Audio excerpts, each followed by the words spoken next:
आपने इस लम्हा इस घड़ी हमारी ज़िंदगी में बख्शी ताकि हम मिल-जुल कर उसके नाम को इज़्ज़त और जलाल दें। हम सब अपनी आँखों को बंद करें। क़ुद्दूस ज़िंदा आसमानी बाप है, बाप मैं तेरा शुक्र करती हूँ ज़िंदगी और ज़िंदगी तमाम तर नेमतों के लिए शुक्र करती हूँ इस लम्हा, इस घड़ी, इस वक़्त के लिए जो आपने हमारी ज़िंदगी में बख्शा है बाप। आप हमें सर से लेके पैर के तलवे तक छूते और ब्लेस करते हैं बाप। आप हमारी रहनुमाई और हिफ़ाज़त करते हैं बाप। ऐ बाप आसमान और ज़मीन का कुल इख्तियार आपके पास है। ऐ बाप आसमान और ज़मीन टल जाए तो टल जाए लेकिन आपके मुँह की बातें हरगिज़ ना टलेंगी। ऐ बाप आप वादों में सच्चे खुदा हैं। ऐ बाप आपने दुनिया से ऐसी मोहब्बत रखी कि अपना इकलौता बेटा देने से दरेग न किया ताकि जो कोई इस पर ईमान लाए हलाक ना हमेशा की ज़िंदगी पाए। हमेशा की ज़िंदगी तेरे पास है, तू ज़िंदगी को ज़िंदगी देता है, तू सोचों और ख़यालों को तब्दील करता है बाप। ऐ बाप तू इसलिए आया कि हम ज़िंदगी पाएँ और कसरत से पाएँ बाप। ऐ बाप तो अपने खादिम को भी सर से लेके पैर के तलवे तक छूना और ब्लेस करना। ऐ बाप जिस तरह आमद और रफ्त में तूने हिफाज़त और निगहबानी की उसकी, उसी तरह ऐ बाप जब वो यहाँ से रुखसत हो तब आप जहाँ-जहाँ वो इवेंजलिज़्म की खिदमत करे, अब आप तो उसे छूना और ब्लेस करना और अब आप अपने काम में इस्तेमाल करते रहना। वो जब तक रूहे ज़मीन पर रहे, तुझे तकता रहे और तेरे नाम को मुबारक कहता रहे क्योंकि तू मुबारक है। अब आप हमारा एक-एक अज़ा तुझे मुबारक कहे। अब आप तू जो हमें असर नौजवान बनाता है। अब आप मैं तेरा शुक्र करती तो हमें अच्छी-अच्छी चीज़ों से आसूदा करता है। अब आप तू बढ़ता जा, हम घटते जाएँ, हमारी ज़िंदगियों में तेरा नाम इज़्ज़त और जलाल पाए। अब आप मेरी छोटी सी इल्तिजा को सुन और कबूल कर मसीह के नाम से। आमीन। हम ज़बूर 92 गाएँगे तेरियां सिफ़तां दे गाने आ गीत करना शुक्र है खुदा। तेरियां सिफ़तां दे गाने आ गीत करना शुक्र है खुदा। तेरियां सिफ़तां दे गाने आ गीत करना शुक्र है खुदा। मेरे रब आए हैं चंगी रीत करना शुक्र है खुदा। मेरे रब आए हैं चंगी रीत करना शुक्र है खुदा। वड्डे दे वेले शफ़क़त तेरी, वड्डे दे वेले शफ़क़त तेरी, रात दे वेले रहमत तेरी, रात दे वेले रहमत तेरी, करिए याद सादाते करना शुक्र है खुदा। मेरे रब आए हैं चंगी रीत करना शुक्र है खुदा। 10 तारा एक साथ बना के, 10 तारा एक साज बना के, बीन बरबत खुश रंग बजा के, बीन बरबत खुश रंग बजा के, करिए याद सादाते करना शुक्र है खुदा। मेरे रब आए हैं चंगी रीत करना शुक्र है खुदा। अपने कम्मा तो या रब, अपने कम्मा तो या रब, मैनू तो खुश हाल कीता, मैनू तो खुश हाल कीता, करिए याद सादाते करना शुक्र है खुदा। मेरे रब आए हैं चंगी रीत करना शुक्र है खुदा। तेरे हथ दिया कारागरियां, तेरे हथ दिया कारागरियां, बेखुशी दे साज बजावा, बेखुशी दे साज बजावा, करिए याद सादाते करना यीशु मसीह के कौन से कबीले से यीशु मसीह? दाऊद के। अच्छा, बात इब्राहिम से शुरू हुई थी। मैंने कल आपको बताया था खुदा जो है अहदों का खुदा है, अहदो पैमा का खुदा है। खुदा जब भी किसी को बुलाता है तो अहद बांधता है, तो उसके लिए निशानियां भी क्या देता है? छोड़ देता है या देता है।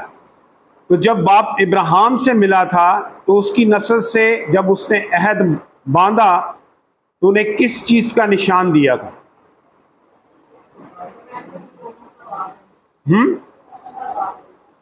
हाँ, मैं तुझे बरकत भी दूंगा और तेरे वसीले से लोग जी हाँ, नस्ल दर नस्ल निजात पाएंगे तेरी कौम के वसीले से। तो वो कौम आखिर में बताया था और समझाया था, उस नस्ल में से कौन आया था? मत्ती रसूल की अंजील उसका पहला बाप और उसकी पहली आयत में हमने पढ़ा था किसका नसबनामा? हाँ, दाऊद इब्राहिम। उसके बाद फिर इब्राहिम है। उसके बाद किसका नसबनामा है? यीशु मसीह का। और उसमें कितनी पुश्तें बताई थी मैंने? मत्ती रसूल की अंजील में 42 पुश्तें, 14 और 14, 3 दफा उनका जिक्र है। अब जो खुदा अहद बांधता है, तो आप निकालिएगा बाइबल मुकद्दस में से हम सीखेंगे पैदाइश की किताब उसका 9वां बाप और उसकी 13वीं आयत। ये पहला अहद किससे बांधा गया था?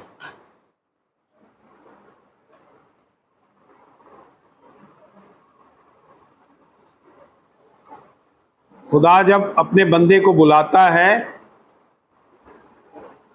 खुदा में जो लिखा है, जी, मैं अपनी कमान को बादल में रखता हूँ, वो मेरे और जमीन के दरमियान अहद का निशान होगी। हाँ, ये किससे बांधा गया था अहद? ये किससे अहद बांधा गया था? नूह से। तो क्या था वो अहद? कौन सा था? दुनिया जब तबाह हुई थी, बारिश हुई थी, तो क्या चीज नजर आई थी? फिर अभी भी पिछले दिनों नजर आई थी, बहुत बारिश हुई थी, टीवी में भी बताया था, सोशल रैम्बो नजर आई थी ना। तो वो रैम्बो जो रैम्बो थी वो क्या था? एक अहद था कि अब मैं जब भी दुनिया को तबाह करूंगा तो किससे तबाह करूंगा? पानी से नहीं करूंगा। और जब भी मैं और आप बारिश में जाते हैं या कुछ टाइम बारिश हो जाती है, तो किसने देखी है रैम्बो? सभी ने देखी। आपने नहीं देखी? अच्छा, आप बारिश में बाहर नहीं निकलती हो। आपने कब पंजाब में देखी थी? यही देखी? अच्छा, रियल देखी? किसी ने वीडियो बनाई? नहीं बनाई? पिक्चर बनाई है पिक्चर है मोबाइल में? अभी है? अच्छा, सबमिट करा। नहीं तो जिन्होंने नहीं देखी ना, मैं उन्हें दिखा देता। सही है? तो ये खुदा बताना चाहता है कि मैं जो हूं वही बात जो बाइबल मुकद्दस में नूह के वक्त में अहद मैंने बांधा था, तो उस अहद को मैं और आप क्या करें? और ये बारिश कैसी हुई थी? कौन छत पे गया था? किसी ने देखा था ये मूवमेंट जो हो रहा था? पता है कितने नुकसान हुए इस बारिश? मैं उस टाइम अख्तर कॉलोनी में था, एक घर में इबादत कर रहे थे, तो वो 2nd फ्लोर पे था, तो बैल्कनी में बहुत ज़्यादा बारिश, तो सारी हमारी इबादत डिस्टर्ब हुई। तो हम लोग बाहर निकले और मैंने देखा स्लेटें आ रही हैं और परिंदा तकरीबन, क्योंकि मुखालिफ सिमत में हवा चल रही थी ना, तो फिर वो सारे परिंदे जो है गिर गए और रोड में वो जो कबूतर और चिड़िया और कौवे जो है ना, मरे पड़े हुए थे। तो खुदा मुझे और आपको याद करवाता है कि मैं खुदा हूं, मैं कुछ भी करने पे कादिर हूं, मैं अगर मेहरबान हूं, रहीम हूं, यहोवा यरी हूं, और क्या हूं? मैं गयूर खुदा भी हूं। तो खुदा अहद बांधा था कि मैं दुनिया को पानी से तबाह, जब भी रैम्बो देखें आप तो आप शुक्रगुजारी किया करें कि खुदावन तेरी मेहरबानी है ते असी ते मर ही जाना सी, पर तेरा वक्त जड़ा है ना, है तेरी मुहब्बत जड़ी ने इस वजह अब्राहम 99 वर्ष का हुआ तब खुदावंद अब्राहम को नजर आया और उससे कहा कि मैं खुदाए कादिर हूँ, तू मेरे हुजूर में चल और कामिल हो, और मैं अपने और तेरे दरमियान अहद बांधूंगा और तुझे बहुत ज्यादा बढ़ाऊंगा। तब अब्राहम सरनगू हो गया और खुदा ने उससे हम कलाम होकर फरमाया कि देख, मेरा अहद तेरे साथ है और तू बहुत कौमों का बाप होगा, और तेरा नाम फिर अब्राम नहीं कहलाएगा बल्कि तेरा नाम अब्राहम होगा, क्योंकि मैंने तुझे बहुत कौमों का बाप ठहरा दिया है। और मैं तुझे बहुत बरोमंद करूंगा और कौमें तेरी नस्ल से होंगी और बादशाह तेरी औलाद में से बर्पा होंगे, और मैं अपने और तेरे दरमियान और तेरे बाद तेरी नस्ल के दरमियान उनकी सब पुश्तों के लिए अपना अहद जो अब्दी होगा बांधूंगा, ताकि मैं तेरा और तेरे बाद नस्ल का खुदा रहूं।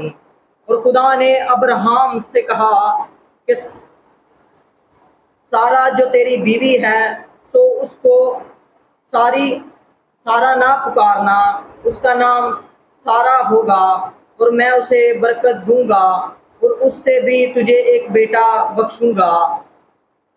यकीनन मैं उसे बरकत दूंगा कि कौमें उसकी नस्ल से होंगी और आलम के बादशाह उससे पैदा होंगे।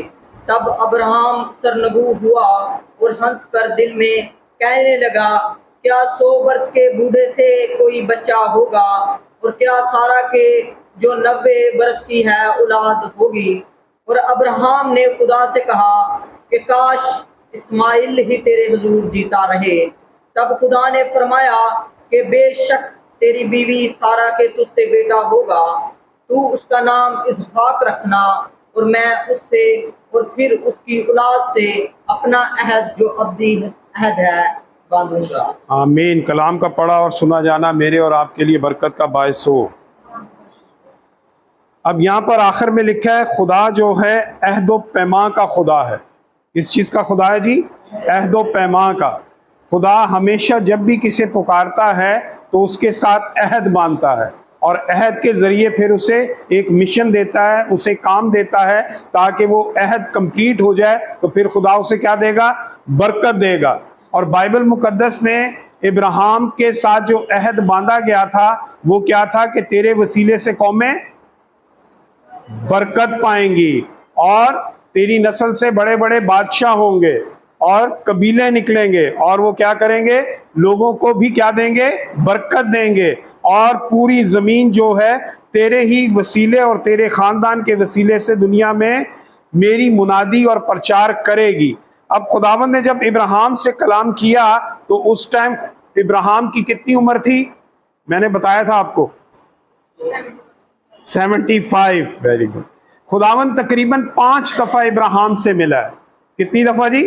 5 दफा मिला है। और इस दफा जब मिल रहा है और कह रहा है कि तू मेरे हजूर चल और कामिल हो, हालांकि ऑलरेडी पहले भी खुदा उससे 2 दफा मिला है। जब 75 साल की उम्र में मिला है और फिर 86 ईयर में मिला है, और उस टाइम इस्माइल पैदा हुआ था। तो उस टाइम भी खुदा ने उससे वादा किया, और फिर इस टाइम जब मिल रहा है 99 वर्ष की उम्र में, तो फिर उससे क्या कह रहा है? मेरे हजूर क्या हो? चल और कामिल हो। क्या वो 24 साल तक चला नहीं था? कामिल नहीं हुआ था? कोई ऐसी उसकी बात आपको नजर आती है कि वो खुदावंद के हजूर प्योर नहीं चला था? क्यों खुदावंद आके फिर उससे कह रहा है कि मेरे हजूर चल और कामिल हो? क्योंकि उसने अपनी बीवी की बात मान ली। किसकी बात मानी थी? हाँ, सारा ने क्या कहा था? क्या कहा था उससे? कि मेरे से औलाद नहीं हो रही तो तू मेरी लौंडी के साथ। हाँ, तो यहाँ पर वो खुदावंद के हुजूर नहीं चल रहा था। खुदावंद जब भी अपना मौजज़ा दिखाता है या मुझे और आपको अपना काम और जलाली काम बनाने के लिए दुनिया में इस्तेमाल करता है, दिखाने के लिए, फिर क्या करता है? पहले प्योरिटी चाहता है। क्या चाहता है? प्योरिटी चाहता है, क्योंकि लिखा है मैं पाक हूं और तुम भी क्या बनो? पाक बनो। अब खुदावंद जब 99 साल की उम्र